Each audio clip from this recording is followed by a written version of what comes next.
Welcome back, everyone. Triangle Strategy released back on March 4th, and after finishing the game, I am ready to give you my spoiler-free review. Here we go. Coming from Square Enix, I expected Triangle Strategy would be good, but it exceeded my expectations with a phenomenal story with branching paths and solid gameplay to back it up. I'm going to start by talking about the story because, in my opinion, this game is nearly worth picking up for the story alone, let alone the actual gameplay. The story begins as young Lord Serenoa is betrothed to Lady Frederica, and a new joint mining venture is to begin between the three great nations of Norzelia. However, events will soon spiral out of control, and Serenoa and his House Wolford will find themselves embroiled in political intrigue and conflict. The writers have done a brilliant job of making you feel like you are leading a feudal house in dangerous times. Each decision you make feels as if it could have the direst of consequences, and lead to glory or demise. Speaking of decisions, every few chapters or so, the game will present you with a decision and branching paths in the story. These splits will see your characters develop in different ways and can affect which characters you are able to recruit. These choices feel like they have real impact on your playthrough as a result. Though the paths will eventually converge once again, your playthrough will be left fundamentally changed by the choice that you make. I think this is great. So many games will give you the illusion of choice, but never allow those choices to actually make a difference in the game.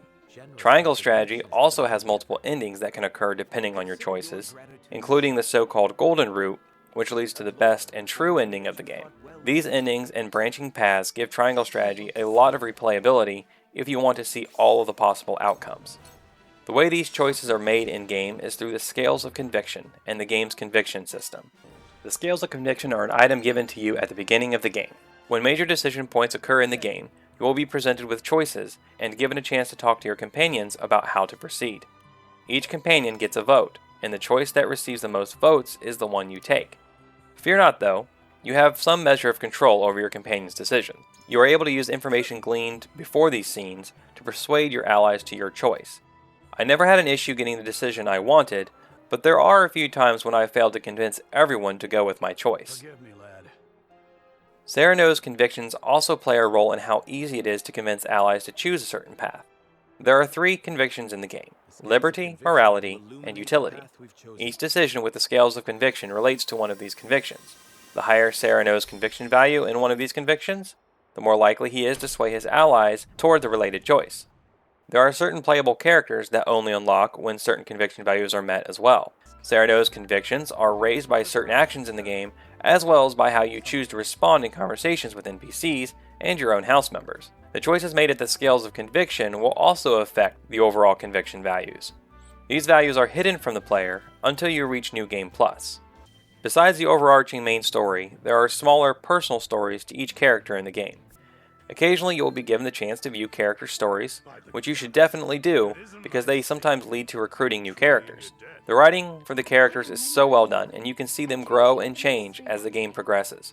Triangle Strategy genuinely makes you care for your people and their stories. The more you use a particular character in battle, the more of their story you'll get to see.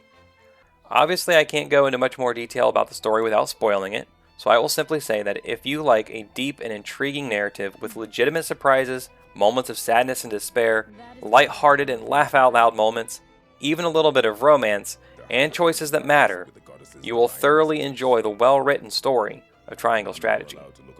Now let me just take a second and ask, if you liked the video so far, please hit that like button and leave a comment about why you are excited to play Triangle Strategy, or if you've already played, what did you enjoy most about it? But please remember, no spoilers.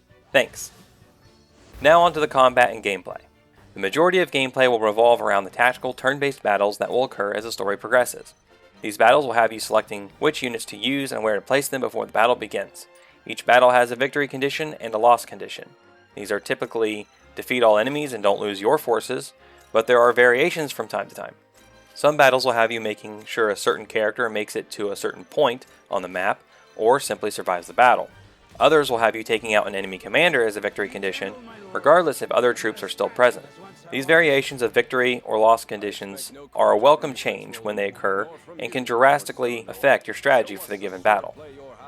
Triangle Strategy also has 4 different difficulties, and these can be changed at any time during a playthrough. I played through on normal, which provides a decent challenge and requires some grinding from time to time to make sure your units are up to snuff. But I also tried out easy difficulty just to see the difference.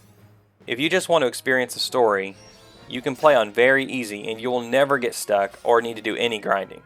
But if you're looking for a challenge, you can play on normal or even hard, and you'll have to have your wits about you and plan out your best strategies. The combat and triangle strategy is some of the finest turn-based tactical strategy I've seen in recent times. The battles don't revolve around rock, paper, scissors type of strategy like a lot of turn-based games do, but instead focus on positioning and facing of troops.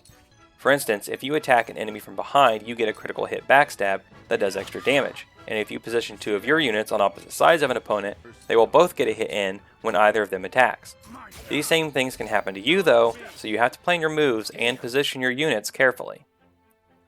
While the battles don't revolve around rock, paper, scissors types as I said, they are still present to a degree.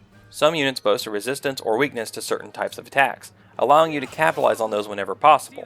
But these traits are not as common as they can be in other RPG and strategy games, making them all the more impactful when they do show up. You can also make good use of the environment. For example, launch a lightning strike into a pool of water and every unit in the water will take damage. Or light the grass on fire and the unit standing on it or passing through it will take damage. Also, if you take the high ground, you will do bonus damage and take less damage too. Another strategic option you have is the use of quietus points and abilities. These can be purchased early on using kudos that you get for performing certain maneuvers in battle, such as backstabs or using the high ground. Quietus abilities can only be used once each battle, but can turn the tide in a single turn. Some can be used to manipulate turn order, allowing you to set up synergistic combos, and others can be used to revive a fallen ally or instantly heal one. These abilities add another layer of strategic gameplay and can make you feel like a master strategist when used well. Your strategy can also be changed up by using different characters in battle. As you play, you will find that some characters can complement each other in surprising and fun ways, and this can have you using all the different characters available to you to see what new tactics you can come up with. This is also a good way to get out of a rut. If you've been using the same characters for a few battles, you can switch some of them out and get a different experience. Speaking of the characters, this is a tactical RPG, so let's talk about upgrades. As your characters level up, they will unlock new abilities, but some of these abilities will only be available once you promote a unit using special items that can be obtained through battles or purchased from the Sundry Shop. In addition, each character has a weapon upgrade tree. This tree is where you can best upgrade your units for how you use them. If you want a unit to be tanky, spend your resources to upgrade their health or defense. If you want them to be a damage dealer, upgrade their strength or weapon damage. There are enough choices here with all of your units that you will need to upgrade wisely, as maxing them all out will take you well into New Game Plus or beyond. Finally, the game consists of 3 different phases: story, combat, and exploration. We've covered the first 2, so let's talk about exploration. The exploration phases are fairly short and straightforward, but are a nice change of pace when they occur. Exploration gives you a chance to talk to NPCs, which can help you learn about the world, see the effect your decisions are having in the world, or lead to useful information that you can use during story phases. You can also find items laying about in the world as you explore, shown as little gold shimmers. These can help tremendously, as many of these will be healing or other items that can help in combat. You can also find money or notes about the world in this way. Before finishing up with gameplay, I want to talk briefly about New Game Plus. On your first playthrough, you will not be able to see your conviction values or what is required to recruit new characters. This allows your first playthrough to be more natural, as you are making decisions in the game based on what you think is best, and not on some meta value in the background. However, once you reach New Game Plus, the game reveals all the details of conviction values, how they work, what raises them, and even tells you which dialogue options relate to each conviction type. The game will also allow you to see conviction values needed to recruit any character whose recruitment relies on reaching a certain value in each conviction. The game still does not tell you how to recruit some of the secret characters, or characters who only show up on certain branches of the story. New Game Plus also makes combat more challenging and allows you to keep all your money, items, and characters you already have. Playing on New Game Plus will allow you to take a different path through the game while continuing to level up your characters.